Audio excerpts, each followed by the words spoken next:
And it's kind of a perfect combination of all factors The that passion, that viable.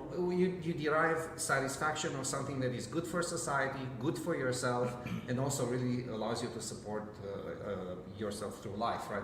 It's economically viable in other Right, ways. exactly. You know, some of the things that people are passionate about don't necessarily have a strong grounding in the economic aspect. For example, if you choose to be a fine artist, Right. it's wonderful, it's extremely motivating, it allows you full expression of yourself, but sometimes you struggle, right? Like being a musician, very few musicians, very few fine Do artists super well. get to the very top, right? So a perfect combination of all those means a life lived with purpose and fulfillment. So, and this is a Japanese term, you can read up on Ikigai, it.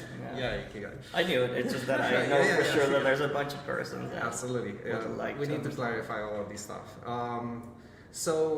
Coming back to my trajectory through the industry, once I found my Ikigai, I knew I was committed to it, and promoted from within at Activision. Then later on, after a few years, joined a startup called Jam.net Mobile. It was the first large-scale mobile games publisher in the US, and became the largest in the world.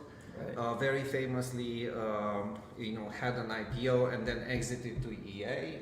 It was the largest transaction ever recorded in the games industry. By Up the to way, that there are point. some beautiful war stories about that transition that Yes. eventually, I know that this might not be the place for it. I'll be able to fit it into the span of 1 hour, but it was a fantastic experience for me. I had the ability to build an entire QA group, which grew to be like 300 people in multiple locations worldwide, US, Canada, Europe, and India.